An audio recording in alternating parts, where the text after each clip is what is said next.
Nous sommes en 2008 et personne ou presque ne connaît vraiment ni son nom ni son visage. Je veux vous parler de Barack Obama, bien sûr.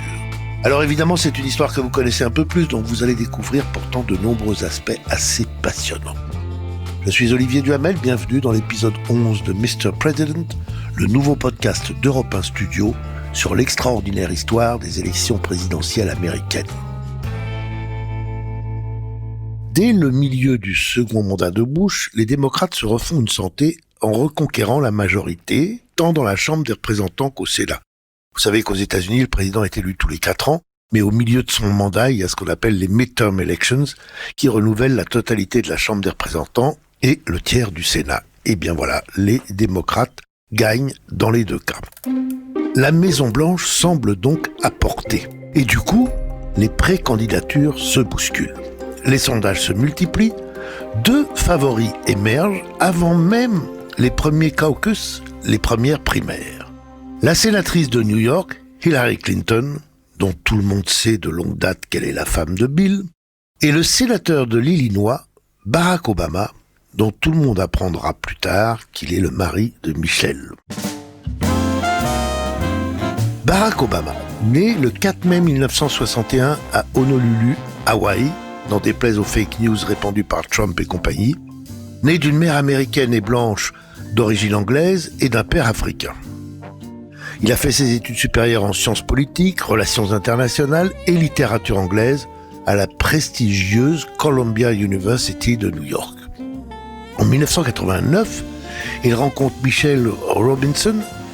Il l'épouse 3 ans après, ils auront 2 filles, Malia et Sasha. Obama étudie ensuite à l'université de Harvard et devient le premier noir à diriger la revue de l'école de droit.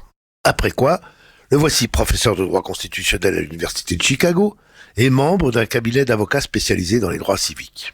En 1996, il n'y a donc pas si longtemps, il entre en politique et est élu au Sénat de l'Illinois dans la circonscription du sud de Chicago. Il se distingue en octobre 2002 en prenant position contre la nouvelle guerre d'Irak, l'invasion de l'Irak. Barack Obama se fait repérer par le Parti démocrate lors de la campagne sénatoriale de l'Illinois. Il triomphe lors de la primaire de l'État en mars 2004, puis de l'élection de novembre. Et entre les deux, son discours d'adresse à la Convention démocrate pour la présidentielle de 2004 en juillet. Citons ses premiers mots. « C'est un grand honneur pour moi, car regardons les choses en face, ma présence sur cette tribune était assez peu probable. » Et un peu plus loin dans son discours, « Mon histoire est une partie de la grande histoire des États-Unis. Dans aucun autre pays du monde, mon histoire n'est tout simplement possible. » Ce 27 juillet 2004, avec ce discours dénommé « L'audace de l'espoir », Barack Obama a réveillé la flamme démocrate, devenant une personnalité nationale et populaire. Les candidats à la candidature se déclarent longtemps à l'avance. Hillary Clinton le fait le 20 janvier 2007, c'est-à-dire presque 2 ans avant l'élection. Et Barack Obama, 3 semaines après. Quantité d'autres s'annoncent, puis, pour la plupart, tel Joe Biden, renoncent tant les sondages montrent une polarisation sur le choix entre Clinton et Obama. Qui va l'emporter dans le caucus de l'Iowa ? La favorite ? Incarnation de l'establishment, Hillary, ou le challenger, le nouveau venu, Obama. Barack Obama a gagné la toute première manche, mais il y en a bien d'autres, à commencer par celle qui suit toujours le caucus de l'Iowa, la primaire du New Hampshire. François Clemenceau était au New Hampshire pour Europe 1 le 9 janvier 2008. Quand vous pensez que quelques heures seulement avant cette victoire, les rumeurs se multipliaient sur un changement total de stratégie dans la campagne Clinton, il se disait même qu'Hillary allait couper des têtes et embaucher de nouveaux chefs pour réorienter la course et la rendre plus agressive. Alors ce qui s'est passé, c'est qu'elle a été sauvée par une énorme mobilisation de la base démocrate qui lui était dès le départ assez favorable et qu'Obama de son côté a mordu moins qu'on ne le pensait au sein de l'électorat indépendant. La vague Obama est quand même sérieusement ralentie. Mais il a prononcé les 3 mots qui deviendront mythiques. Yes, we can. Oui, nous pouvons. Will I Am du groupe Black Eyed Peas en fait une chanson. Le fils de Bob Dylan produit le clip en noir et blanc, mixé avec des extraits de discours d'Obama, et nombre de célébrités vont le reprendre. Yes, we can. Yes, we can. Yes, we can. Yes, we can. Yes, we can. Yes, we can. Yes, we can. Obama utilise massivement Internet. Nous sommes en 2008. Jamais e-campagne n'avait pris une telle importance. Ce qui sert à démultiplier les donateurs. Il y en aura plus de 3 millions. Ce qui sert à mobiliser des volontaires en masse. Il y en aura des centaines de milliers. Ce qui permet de contrôler les fausses rumeurs. Et enfin, ce qui permet d'informer les électeurs dans les états décisifs. Les primaires terminées le 3 juin, les superdélégués, ceux qui sont de droit membres de la Convention et qui ne s'étaient pas prononcés, choisissent en majorité Obama. Hillary Clinton n'a plus aucune chance, elle rechigne à l'admettre mais finit par s'y résigner le 7 juin.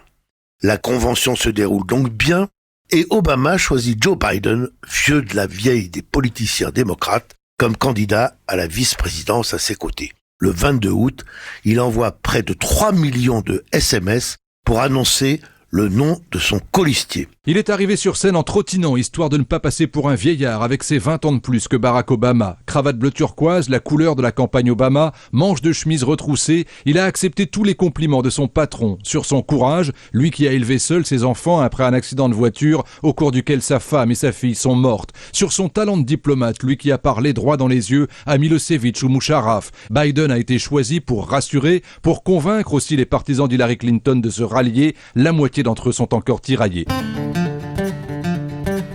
Côté républicain maintenant, aucun sortant dans la course. Pas Bush, qui ne peut se représenter. Pas son vice-président Dick Cheney, qui aurait pu. Aucun membre du gouvernement Bush. La compétition pour l'investiture s'en trouve très ouverte. Plus d'une dizaine de candidats au départ, parmi lesquels les gouverneurs Mitt Romney et Mike Huckabee, l'ancien maire de New York Rudy Giuliani et à nouveau le sénateur John McCain. Ces deux derniers, Giuliani et McCain, font figure de favoris.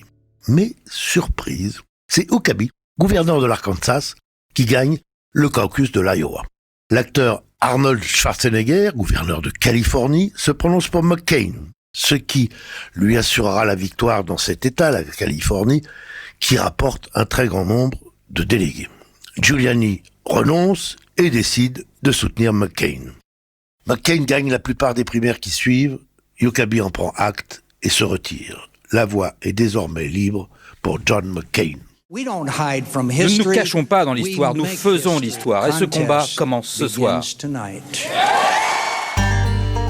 Pour la vice-présidence, McCain surprend.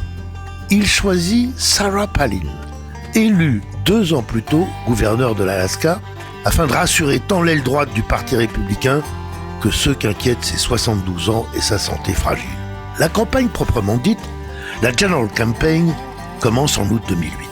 La confrontation porte d'abord sur la guerre de 2003 en Irak, qu'Obama avait condamnée et McCain soutenu. Le républicain commet une gaffe en affirmant que les Américains pourraient rester 50 ou 100 ans en Irak pour assurer la paix comme ils l'ont fait, dit-il, en Allemagne ou au Japon. Plus l'on parle de l'Irak, plus Obama peut relier McCain au président Bush, lequel est devenu aussi impopulaire que cette guerre. Seul un quart des Américains soutiennent Bush à l'automne. Et puis Sarah Palin n'aide pas avec ses déclarations pour le moins déconcertantes. C'était il y a exactement 19 jours, devant la convention républicaine à Minneapolis, Sarah Palin lançait cette petite phrase qui allait déclencher une vague de fraîcheur inédite dans la vie politique américaine depuis la nomination de Geraldine Ferraro sur le ticket démocrate de Walter Mondale il y a 28 ans. Je suis une maman qui emmène ses enfants au match de hockey. J'aime ce genre de maman. Et vous savez la différence qu'il y a entre ce genre de maman et un pitbull ? Le rouge à lèvres. Mais depuis, il y a eu les enquêtes de la presse sur son expérience de gouverneur, ses bévues, ses gaffes, ses déclarations contradictoires ou même ses inventions lorsqu'elle déclare que l'Alaska produit 20% du pétrole consommé aux États-Unis alors qu'il s'agit de 4 fois moins. En moins de 15 jours, la popularité de Sarah Palin a chuté de 11 points, 40% d'opinion positive seulement. Son adversaire démocrate, Joe Biden, la domine maintenant de 30 points sur le thème de la capacité à exercer la vice-présidence. Comme le confesse un politologue conservateur, c'est comme à la Starac, on devient devient rapidement une star, avant de se faner très vite. Washington, François Clémenceau, Europe 1. Cela dit, le véritable tournant intervient le 15 septembre 2008 avec la banqueroute de Lehman Brothers et le début de la grande crise financière. McCain suspend sa campagne en annonçant qu'il retourne à Washington pour préparer un plan d'aide d'urgence et ne débattra pas tant que la loi ne sera pas adoptée. Mais elle ne l'est pas et il débat. Et quand elle le sera en une nouvelle version, Obama et Biden voteront pour. Les incohérences de McCain le desservent, la crise plus encore. Le 4 novembre, jour de l'élection, la participation bat des records pour une présidentielle américaine. 131 millions de votants, près de 62%, un record depuis 1960. Les Afro-Américains se sont mobilisés, 13% de l'électorat contre 11% 4 ans plus tôt. Et ils ont voté Obama à 95%. À l'inverse, 55% des Blancs ont choisi McCain. 56% des femmes ont voté Obama, seulement 49% des hommes. Au total, Obama l'emporte largement à 53 contre 46 pour McCain. C'est notre moment. L'heure est venue pour remettre les gens au travail et ouvrir toutes les portes des possibilités pour nos enfants, pour reprendre la voie de la prospérité et de la paix, pour réaffirmer le rêve américain et réaffirmer ce que nous voulons. Yes We Can, l'élection historique de 2008 permet de dégager 3 leçons. Notre leçon numéro 21, Internet devient un outil essentiel de mobilisation des électeurs. Obama l'a montré en 2008, Macron s'en inspirera en 2017. Leçon numéro 22, une très grave crise économique provoque l'alternance.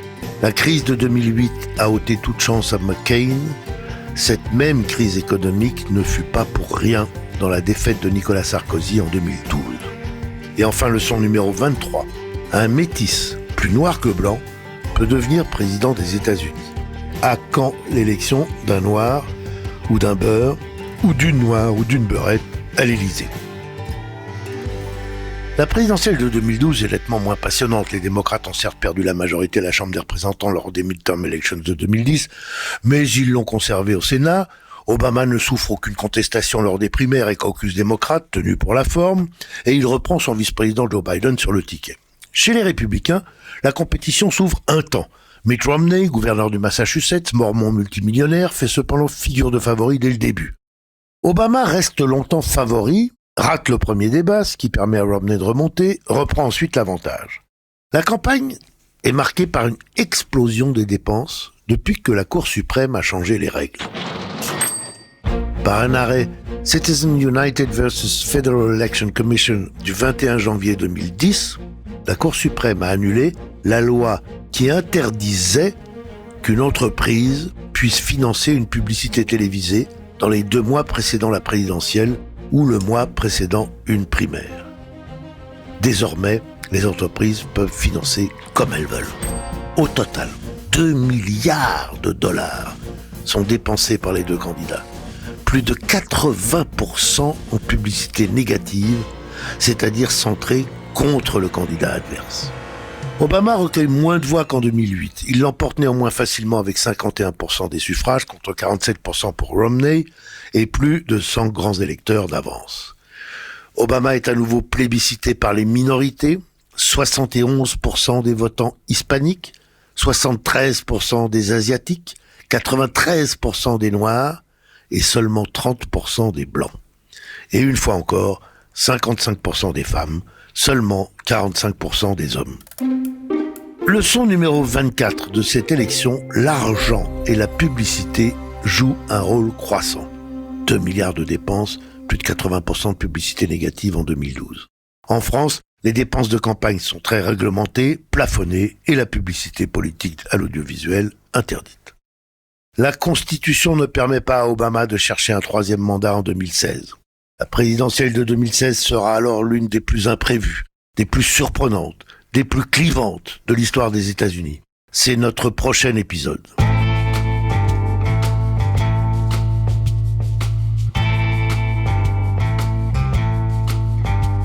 Vous venez d'écouter un épisode de Mr. President, podcast réalisé grâce au soutien de l'Institut Montaigne, que je remercie très vivement.